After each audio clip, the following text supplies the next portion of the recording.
Hello everyone, welcome back again. That's the last part of Unit 2. It's about grammar lesson, adjectives. Let's start. The adjective. What is the function of the adjective? The adjective describes the nouns and goes before nouns. لازم توصف اسم. For example, he is a slow driver. Slow here is the adjective and it describes the word or the noun driver. Next. He is a good player. Good here is an adjective and it describes the word or the noun player.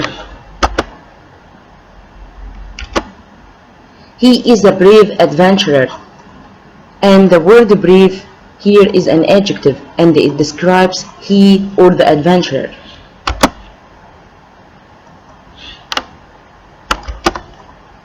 They are careful writers. Careful here is an adjective and it describes the noun. He is a slow swimmer. The same with slow is an adjective.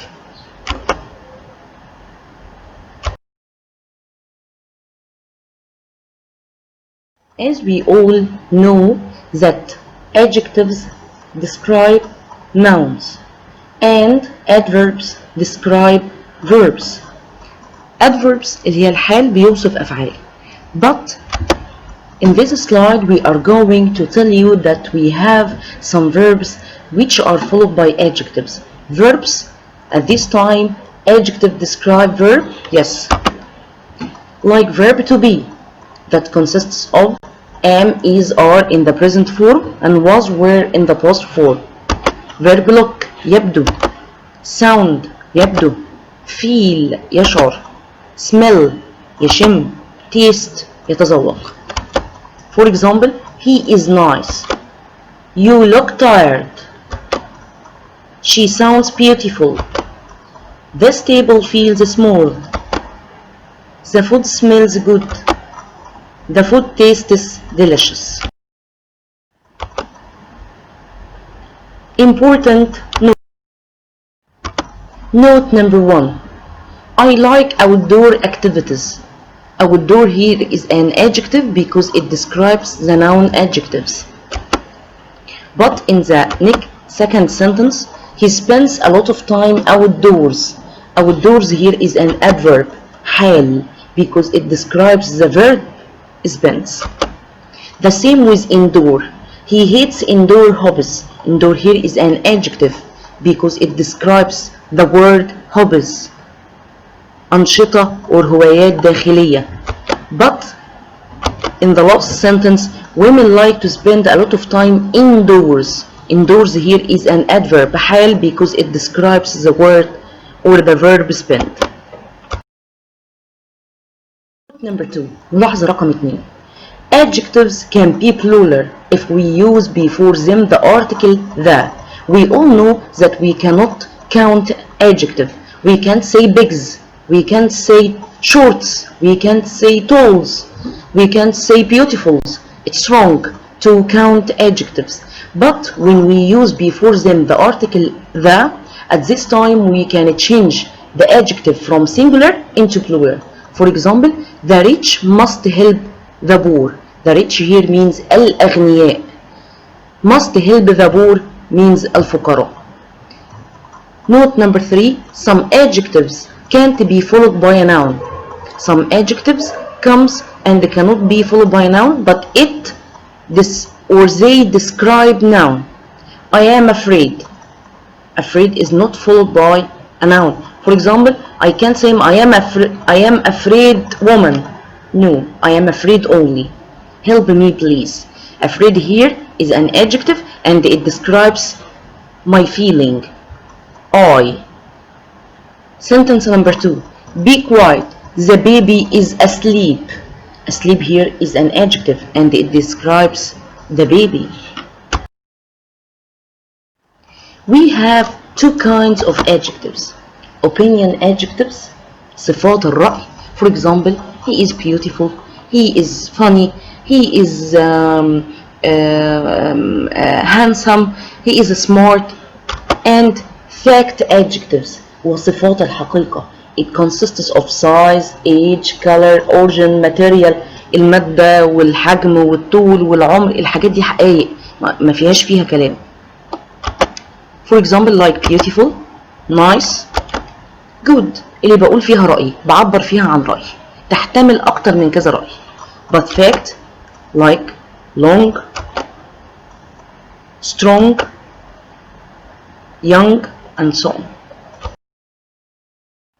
Adjectives. If we have a lot of adjectives in the sentence, how can we order them? ازاي اقدر ارتب الصفات لو عندي اكتر من كذا صفة في الجملة؟ So we have to know the orders.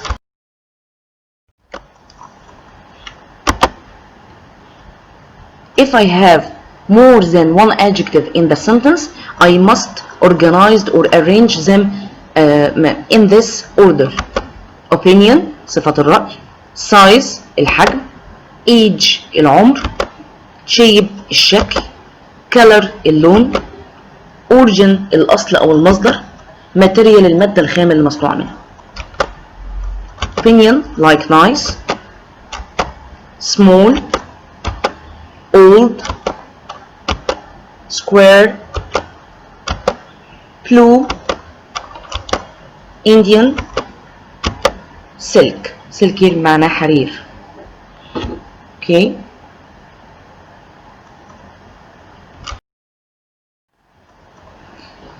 And at the same time we have degrees of adjectives. في مستويات للصفة. Number one, he is tall. Tall here we didn't add or we don't add anything to the word tall, so it's a positive.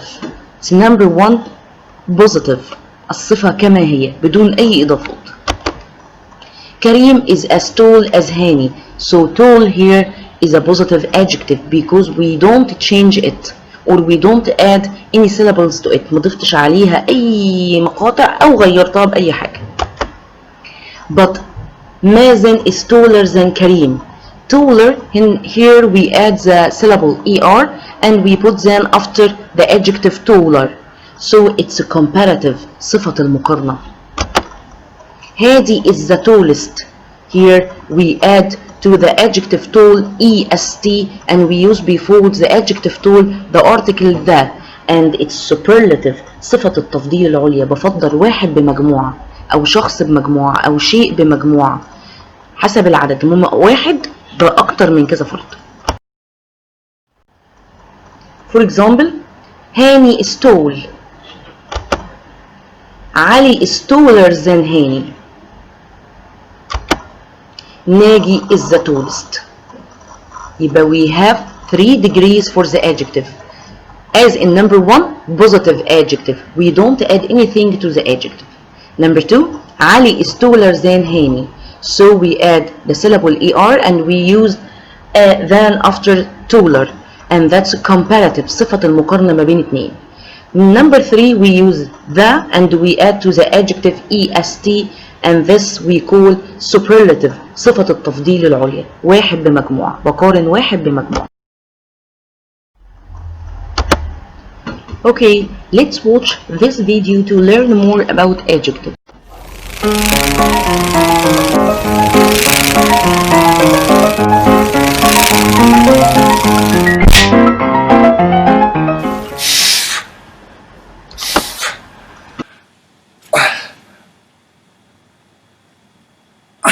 Oh, hi guys. I just discovered something. My right arm is stronger than my left arm, and my left arm is weaker than my right arm. That's right. In today's lesson at the English Bug, we're talking about the differences between things. And to talk about differences, we need to understand comparatives and superlatives. Let's start with comparatives. We use comparatives when we compare two things. For example, this knife is sharper than this knife. Both knives are sharp, but one is sharper. The word sharp is a short adjective, and when we compare short adjectives, we simply follow this formula.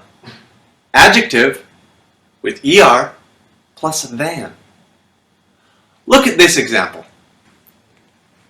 I'm tall, but this man is taller than me.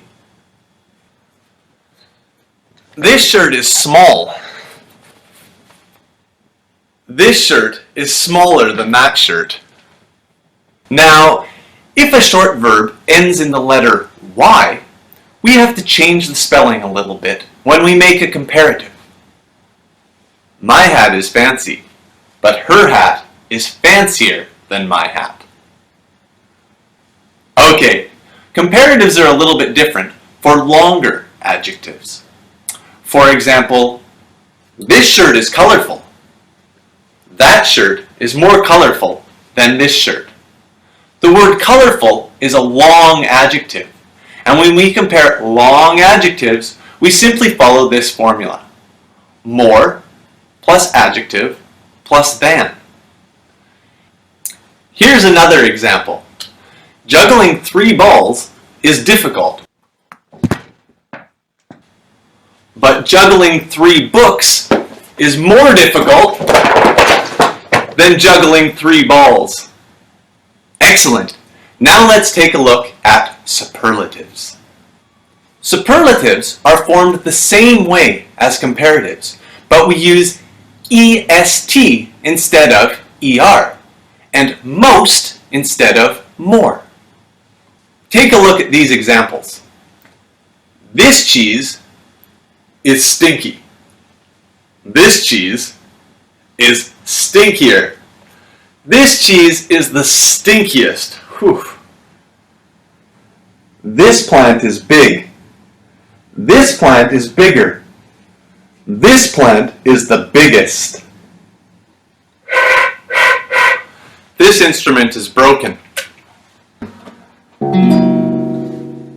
This instrument is more broken. This instrument is the most broken. My drawing of an octopus is bad. My drawing of an elephant is worse. My drawing of a cat is the worst. Studying English is good. Studying English with a native speaker is better. Studying English with the English bug is the best. Don't forget to check out our other grammar tips and sign up for class at www.theenglishbug.com. See you next time!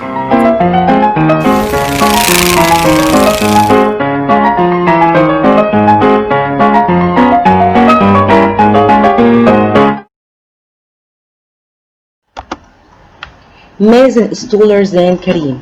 As we said before, that's a comparative degree of adjectives. Sentence number 2, Karim isn't as tall as Mazen. So who is taller? Yes, Mazen is taller. As means متساويين في الصفة.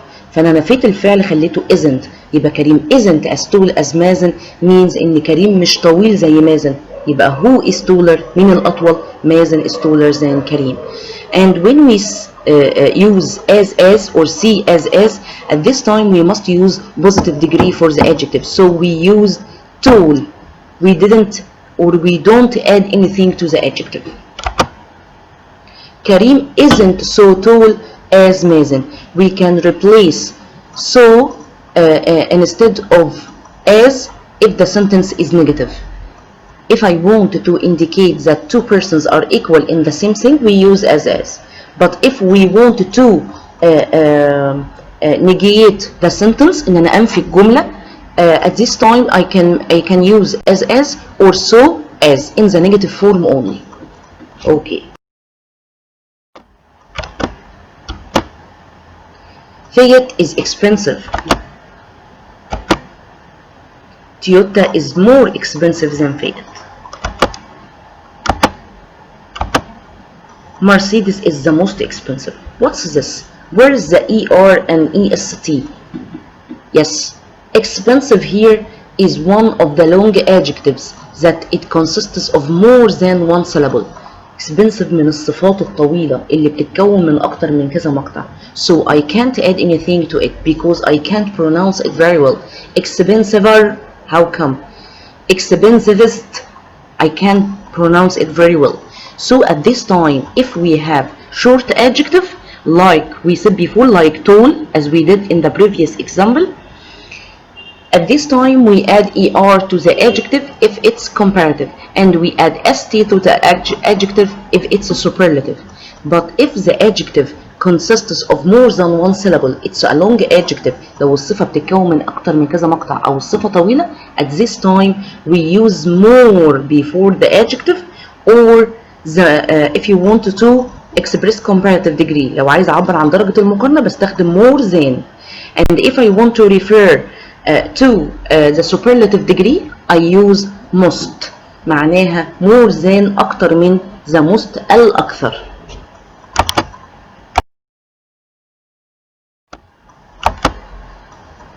Ola is beautiful. Nada is less beautiful than Ola. Hala is the least beautiful. The same here, Ola is beautiful, so it's a positive degree of adjective. صفة كما هي beautiful, but it's a long adjective. صفة طويلة. I can't add er or est. So I replaced using er or est by using less or least, like more or most.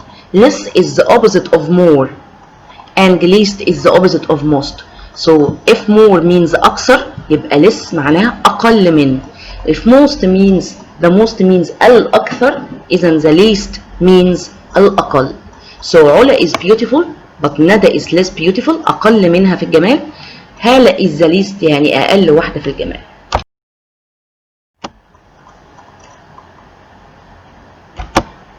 Here is some adjectives, short adjectives, and we add the syllables er and est. Let's watch them. Tall, taller than, the tallest.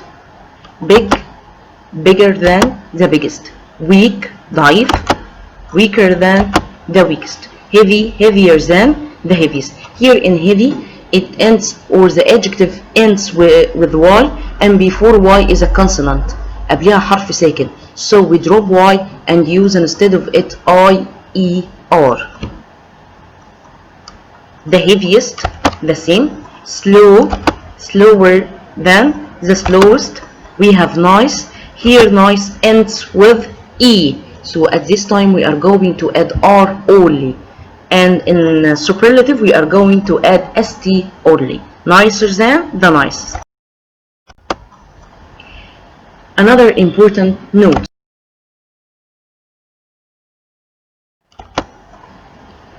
We have irregular adjectives. عندنا صفات irregular, غير منتظمة. يعني we can't use ER, or we can't add ER to the comparative degree, and we can't add EST to the superlative degree. And the same, we can't use more or less because they are short adjective. مش هقدر اضيف لهم انهم صفات قصيره اصلا، مش صفات كبيره عشان اضيف لهم more or less or the most or the least. What can I do? We have to study them very well. Good, the comparative degree، صفة المقارنة من good, better than, and superlative is the best. Bad، سيء. Worse than، أسوأ من، and the worst، الأسوأ. We have a lot of, many, much، كتير، أي كلمة تدل على كتير. More than، أكثر من. Well، the most، الأكثر.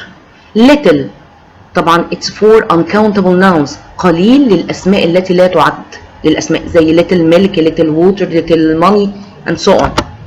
Less than، أقل من. The least، الأقل. Far، بعيد. Further than، the farthest.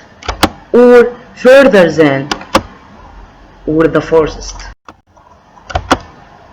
For example, Dina is good, that's positive degree. If I want to compare Dina with someone else, Ola is better than Dina. We didn't add ER, or we didn't use more or less. Nada is the best. Yes. Karim or Hazim is bad. Sami is worse than Hazim. Hani is the worst. Okay.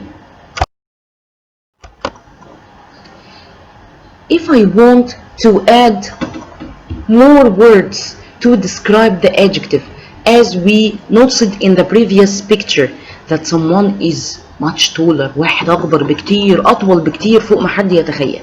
At this time I'm going to use some words to describe the adjectives in comparative degree.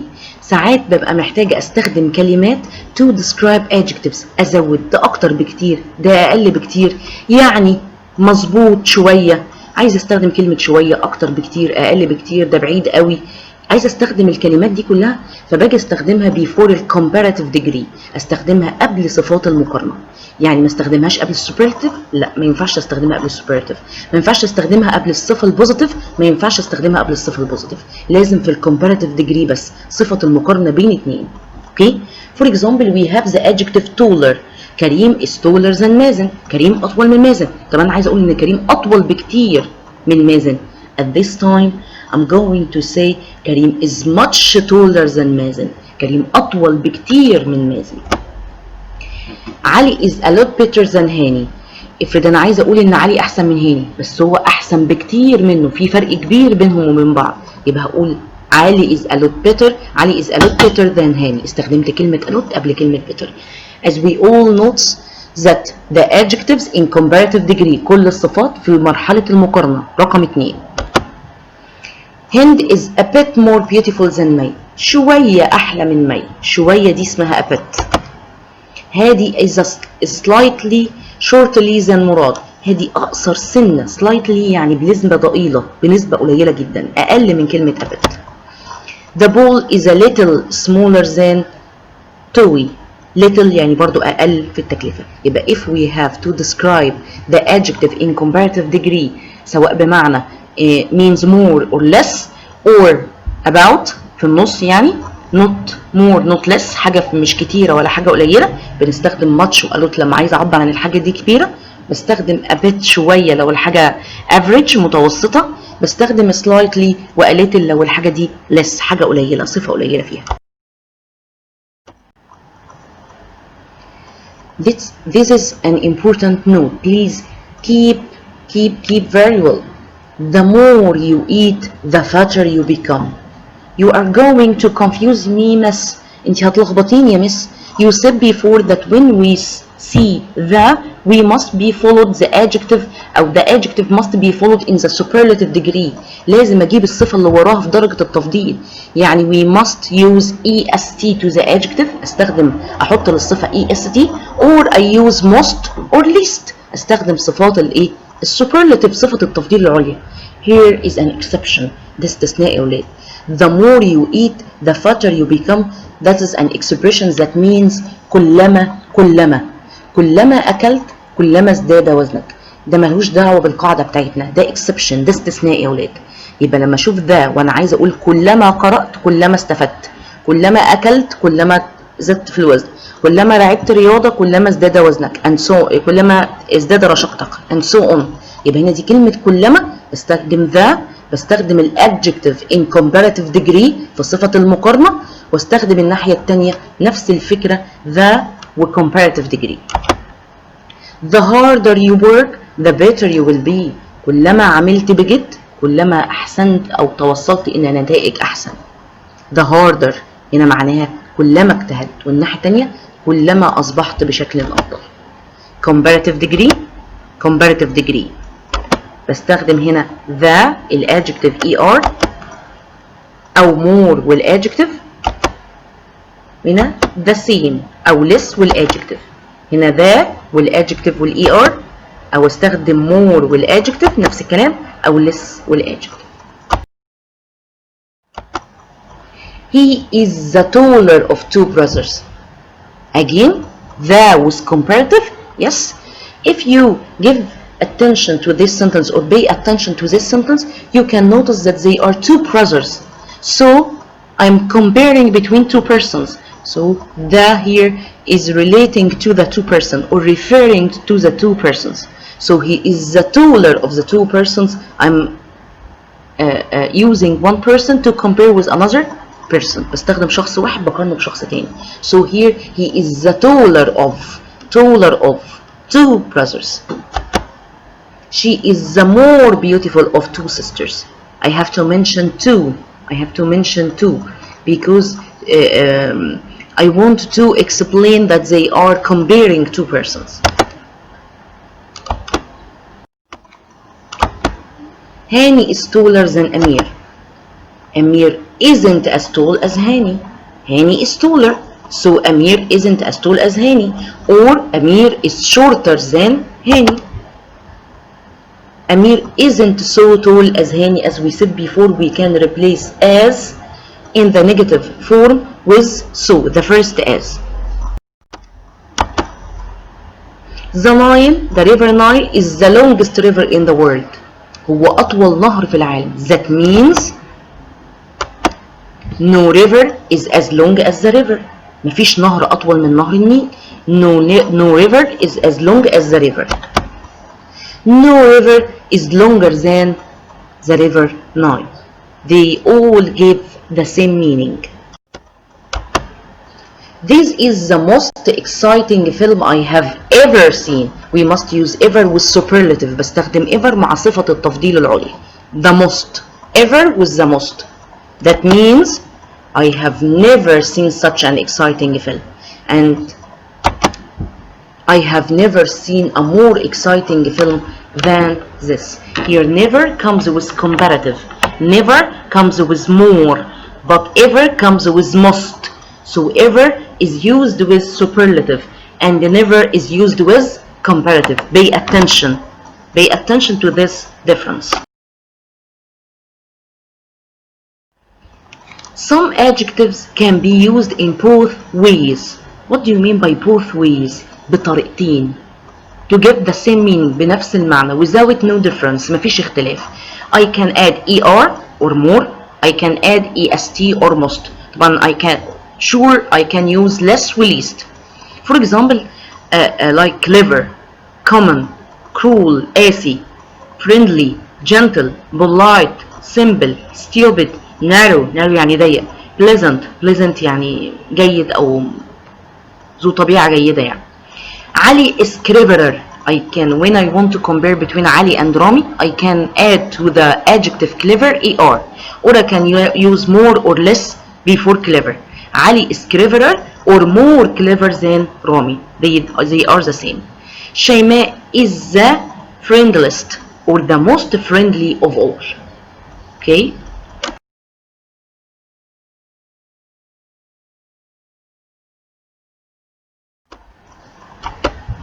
Now, it's your turn to check your answer. Okay, number one, the Amazon isn't the Nile. The Nile is the longest river in the world. Very good, as long as. That's the least interesting book I have. Pay attention to the least. The least, it's a superlative. So I must use ever. Very good. The slower you drive, the EUR. The safer. Very good. دي كلما أبطأ طفل قيادة كلما ازداد الأمان. لم يئد the of the two sisters. I'm comparing between two sisters. Younger. Very good. The I had to queue at the bank. You يعني يصطف في طابور بنك. The more impatient يعني غير صبور. I became. Excellent. طالما في the more في second part, so the longer in the first part. Excellent. I like to travel light يعني خفيف. The luggage أمتعة and it's uncountable. لا تعد يا ولاد.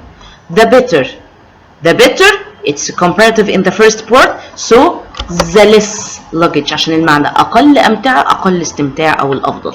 She is not as her mother.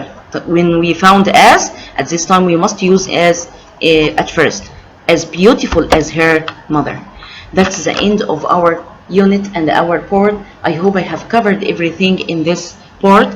If you have any problem or any questions, please prepare all your questions and ask me at your school. I'm welcoming to answer all the questions. Thank you and goodbye.